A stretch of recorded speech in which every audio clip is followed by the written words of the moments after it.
changing electronic ignition systems, changing stereos. If you don't have the Harley diagnostic tool to re-flash stuff, you can't do it. And this one, handlebars. Handlebars, can't change handlebars. If you pull those clamps off, you can't change those handlebars. Now, your local shop, so you bring a bike to me, guess what I gotta do if we change the stereo? Put it on a trailer, take it to Harley in the middle of the night so nobody sees us. Hopes where we have a friendly relationship with that dealership, they'll flash it and give it back to us when no one's looking. Okay, that's an issue. Now what happens, how many people have taken a 10-year or older motorcycle to a Harley shop and said, fix this? They won't, will they? Most won't, some will, most won't. There's a couple reasons for it, some legit, most not, okay? They won't fix it. So let's say, okay, I can get around that. I can fix my 2014 Road Glide forever. I can fix my knucklehead till I'm dead. That's what I ride, okay? I can fix those. What happens with my 2027 Harley in 10 years that I want to give to my kid? And Harley says, I'm not fixing that anymore. And it has all these codes I got to overcome and flash to do work on the bike. You think Harley's going to just take those all away in 10 years? Of course not. Then what? This should scare the pants off everybody in this room. Please don't do it, but it should scare you. This should terrify you, okay? If you make a living in a small shop, can you make a living changing air in a tire? It's about what's left. How many people are bringing shovel heads into the shop? Luckily, our shop, Russell and I shop, we're a vintage restoration shop. So we don't survive on tires and oil changes and brakes. We'll do them, but we don't survive on it.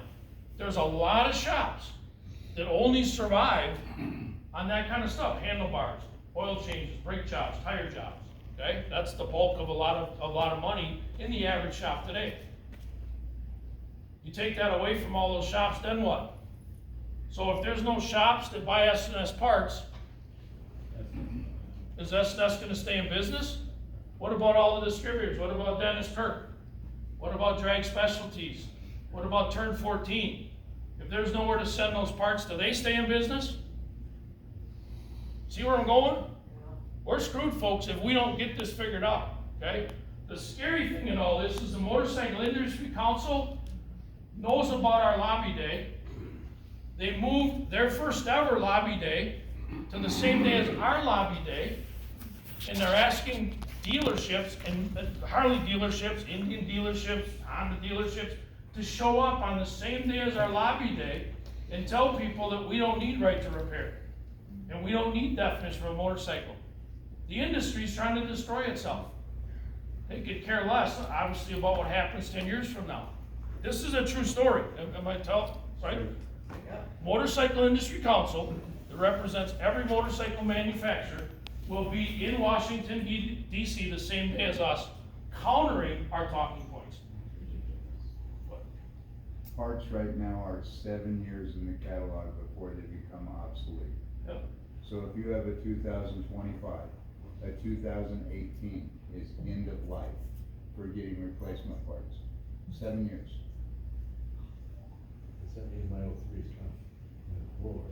So those of you that have shovel heads and knuckle heads, fan heads, bring them to me. I'll keep them running for you. Okay? That's and he does. Sleazy shop does the same thing. Okay? Hillbilly shop does the same thing. Right? We've realized that because we love motorcycling, because it's our life and it's our culture, that we're going to keep old stuff running. And I just happen to like it. Okay? So we're in a fight for our lives, literally. And we've got the industry fighting against us. How can that be? Well, it's happening. So we have a bill. So far, we've got assurances from the Congress critters that will stay in the bill. So that the fight against John Deere, the fight against Ford Motor Company, the fight against Kia, Hyundai, all those crazy things. We want motorcycles included in any ability to right to repair. Now, we've added a few languages about modify as well, so we wanna be able to continue to modify motorcycles as well, which will give us some support to keep engaging independent shops, independent manufacturers, independent dealerships, the drag specialties, Dennis Kirk, all that. How many people ever heard of Tuckeraki? Yeah, they're gone already. They're gone already. So that was the biggest one. Now there's two. They were replaced by another company, Turn 14. Yeah, Turn 14 came in. They're mostly side-by-sides and aftermarket. They do cars. In cars. We had dinner with the new president of Turn 14. He likes what we're doing, but he hasn't invested in anything we're doing. You know, sort of a, great job, guys, keep going. You wanna get involved with us, give us some inside information, help us, contribute to the cause? No, we're good. So, again, concerns.